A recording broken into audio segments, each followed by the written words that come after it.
Love Island All Stars week 1. I swear a lot happens in these weeks of Love Island. But firstly, we need to talk about Olivia and Ronnie. You guys are not going to believe this. If you watched the first episode where Maya asked if anybody has been messaging each other and Olivia made it so awkward purposely, Ronnie was like, yeah, there's been a few messages between me and Olivia. She was like, did you get a reply though? And he was like, yeah, I did. The fuck? She was like to the girls, oh my god, I knew he would try and make it look like I messaged him. Oh, he was messaging me behind Harriet's back. He was trying to get me to go on a date and set it up in private while he was with Harriet. But Olivia Atwood, who was Ronnie's best friend, came out to set the record straight, and I'm like, Ronnie, why didn't you defend yourself? She let us know that Olivia was messaging him back and forward. There was no one-sided nothing. But Olivia also picked up a habit of Photoshop. The iconic picture of Ronnie and Harriet, Olivia decided to Photoshop it and put her face on Harriet's face and send it to Ronnie. It's not a secret. Apparently people knew this. Olivia confirmed it, and apparently some other people from Ronnie's season confirmed that it happened. It's like, Olivia, why would you even bring that up when you were literally out here photoshopping your face onto Harriet's face? Are you not embarrassed? Actually make it make sense. Why did she try and make Ronnie look bad when she was literally part of it? She tried to make it out like she was such a girl's girl and she would never text him because he was with Harriet at the time. It's like, you're weird. Then straight away, we actually didn't even get to catch our breath before Gabby and Marcel started dragging up the 8-year-old history. They cleared up the cheating thing and told basically the whole story. Gabby told it as when she left the room to go to the gym, he cheated on her in their hotel room. Before you go on, like, that is obviously a really disgusting thing to do. It's horrible. You should never do that to somebody. But Marcel basically said after a few months of leaving the villa, it turned into a showmance. They were just Gabby and Marcel. They weren't actually together anymore, and they were actually sleeping in separate beds. It wasn't the same as what it was. So it felt a little bit like Gabby was dragging it to get the victim sympathy kind of narrative. And again, it's terrible what happened, but if what Marcel is saying is true, she kept speaking over him when he tried to speak about how the dynamic was different. And when he said it was a showmance, she tried to twist his words to say he said that about the whole time, where he didn't. He just said after a while the dynamic changed. When you read in between the lines, it's like obviously it would be triggering for Gabby to see her ex that cheated on her, but it has been 8 years. He is apologetic. A whole lifetime has almost passed, you know what I mean? But I think obviously bringing up Marcel's terrible past, people won't think of Gabby's past. I'm not here to drag up Gabby's past, but she's not exactly been innocent in relationships over the last few years. Cheating on somebody and being the other woman in somebody's marriage is just as bad. Nobody's bringing that up and throwing it in her face, but she did that to Marcel almost instantly, where obviously it's going to be hard for the girls to be with him now because you've said that like it happened last month. They obviously moved past it and they had to be coupled up then by the public, so everything is fine now. I just thought it was very dramatic in the beginning, but I do think that Marcel is getting a bashing already because he's 39 and in a divorce with a kid, so the public don't like him. Elma and Ronnie from the jump, they just clicked and they're funny to watch together. The public did put them together. I did predict that they'd end up together because they're both Essex. I think they could go far. Kaz and Curtis was clicking from the beginning, and I actually thought that we were going to see Kaz with Curtis or Scott, but it doesn't seem like it's going that way. The public actually put Curtis and Kaz together. Scott got coupled up with India. Now they've been friends for years, so it's hard for them to get out of the friendship zone. Olivia and Luca also got paired together, and they've also known each other for a long time. Apparently they live around the corner from each other. Now as the public vote ended on literally night 1, Ekin-Su came as a bombshell. I also predicted that, and everybody actually thought she was going to steal Scott because she had been in Scott's DMs a couple of times, but she ended up choosing Curtis, leaving Kaz single. Ekin and Curtis have gotten so cozy very, very quick, and I want to know, why do these women all fall over Curtis and Ronnie? It's actually baffling. Out of all of the guys from Love Island history, Curtis and Ronnie getting all of the girls will never be not confusing to me. I did actually predict that if Ekin came in that she would end up with Curtis, and I said because they're both fake as fuck.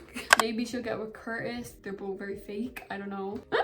Does anybody else get really uncomfortable when Ekin is on the screen? Like, it's like she's acting all the time. To be honest, watching both of them makes me uncomfortable. It's like they're just not authentic people. It just seems like there's a mask on at all times. And I want to know, is there a rule for islanders that are friends? In the real world, like, you wouldn't get with your friend's ex. But Ekin-Su was friends with Mora and she has no problem getting with Mora's ex. And that was a serious ex too. Is there like some sort of boundary with islander friends that it's okay to get with each other's exes because you're on Love Island? One thing to note is there was a conversation in the villa where they were asking Ekin, what would you do if Davide came in? And she kind of just was like, I wouldn't care. But Ekin signed part of her contract saying that she would only come back if Davide wasn't allowed to come back. So there is no way Davide will be entering the villa. And he also did kind of throw shade at her on Instagram. He was like, I'm so glad she's in there because maybe she'll meet somebody and stop talking about me. I think that relationship ended very toxically, and I think Ekin was really toxic towards Davide. I don't think it was the other way around. We seen Casey return this week and I'm not mad at it. People were being so dramatic. He's coming back way too much. Listen, it's strike 3, but he's not the first person to come back 3 times. The only thing that is funny is that he has been in the same villa in South Africa for 3 Januaries in a row. He's obviously not here for love, but it's just a funny watch. He's funny in there and he always has stupid little comments to make, and he's not afraid of standing up to people. He definitely doesn't shy away from the drama. He is saying though that this time he's leaving with a girlfriend, so we'll have to see if he actually means it. Now, as soon as he walked in, Kaz attacked him. She was on him straight away, talking about your way, all Love Island girls, you've slept with so many people and fucked over so many girls from Love Island. I get the point that she was trying to make. She shouldn't have attacked him as soon as he walked in. And can we leave Georgia Harrison in the past, please? Because that woman is talking about his dead granddad and you're actually just pushing it too far. She even commented on Casey's announcement entering the villa saying, granddad wished you good luck. I actually don't care what anybody says. Anybody that thinks that's funny or is a joke is sick, because that's actually somebody's family member. She's weird. So Casey and Gabby are actually getting on and he chose her to recouple with. Scott and India is very boring. Like, there is nothing between them. There's no spark, there's no chemistry, there's no personality, there's nothing going on. India has no personality at all, and I feel like Scott needs to separate from that because it's making him also look boring, and honestly they're not going to last much longer if that's how they're going. I am glad that the new bombshell Tina is here from season 2 to kind of bring Scott back to life. Scott seems to actually be interested in getting to know Tina. Apparently they had a lot going on in their season. He went on a date with her and Katie went nuts in the hideaway. He even said that he's thought about it over the years that maybe something could have happened between them if he wasn't with Katie. He also contemplated reaching out to her to see if something could happen, but he always went against it. Obviously, like, if that's your feelings, you could have reached out in the last 9 years. It'll be good to see if anything happens between them now. And I think we needed this to get him away from India. I like India, but she's just too boring for him and she's going to be an anchor in there. Anybody that gets with her, unless it brings out her personality, is going to go home soon. It's just too boring. There's nothing going on. Scott and Tina could be promising. The sneak peek for Sunday night is exciting. Now, the Elma and Ronnie gate, I don't know what we're calling it, but Elma and Ronnie had their first kiss. After they had their first kiss, Elma's friend of 5 years, Kaz, came over and was like, congratulations, you guys kissed. Was it better? Did he kiss good? Blah, blah, blah. And she was like, well, you know, Elma, I feel so bad about this, but I still want to get to know him. And Elma was like, of course, take him for a chat, like, talk to him, I don't care. Kaz takes him, this is all happening within 5 minutes of Elma kissing him. Kaz takes him into the secret garden. Ronnie kissed her twice, not once, but twice. Ronnie leaned in and kissed Kaz. Kaz was obviously happy about it. When they finished kissing and talking in the secret garden, Kaz went straight away to tell Elma, and Elma was like, what the fuck? Now, all the guys were laughing at her. Elma was upset, and of course she should be upset. I think it's just the timing. If they had have kissed the next day, Elma wouldn't have cared. If you're getting to know somebody and your good friend of 5 years goes and kisses them while your lips are still hot, that's actually weird. So when they fought the next morning, Elma was like, it's given desperate, it's calculated, why would you actually do that literally 5 minutes after I kissed him? It's weird. Then she clocked herself and was like, I am getting upset over Ronnie Vint, I am not doing this. And I was like, yes, at least you know your self-worth, because that man is not worth her tears. I'm actually loving Elma this season. She's so bubbly and fun. The only thing is after all of that, she has taken Ronnie back. So people are saying that she shouldn't cry after 3 days. Then it's like, so after she shows her emotions, because you guys are saying it's not a big deal, she can't get back with him. Y'all have double standards. Do you know what I mean? Like, of course she can give him another chance if she wants. I would have rather to see her go with somebody else. Ronnie Ronnie is sleazy, and it's no doubt he's gonna go with another girl before the end of this show. I don't know what game Kaz is playing. I love Kaz. She's obviously gonna bring the drama. She's literally had her eye on every guy in there, but none of them are biting, so she's in a vulnerable position, and I think that's why she's kind of going for every guy. They need to drop some male bombshells, like actual male bombshells, not fucking Casey. Catherine and Naz are still together. Now, I don't know if they are just each other's lifelines or if they actually like each other. Catherine's reactions to everything is hilarious, and I want her to stay. If they need to be each other's lifelines, that's okay with me. Marcel and Olivia have decided that they are going to get together, and I honestly cringe every time they come on my screen. Olivia must have literally scoped the whole villa to see who is not getting attention, and she's seen that nobody is talking to Marcel. So if I go and get in with him, I'm safe. You could actually see it bubbling inside of her because she's not the main character. When Ekin first came in, you could see how freaking envious she was that she's not the main character in there and the guys aren't all over her. I do feel like she is using Marcel and she's not actually into him, but they're going pretty fast and it's like very cringe. It's not cute. But Tina is going to cause a lot of problems next week. I am sure of it. She has got Naz, Luca, Scott, even Ronnie interested in her. Like, we heard Ronnie saying the t-shirt's coming off and tonight I'm pulling Tina for a chat. You never know what to take from that man. I think next week is going to get messy and we love to see it. Will we actually get any couples from this season? I don't know. Let me know who's your favorite in there at the moment and what couples you want to see together. I will see you guys next week.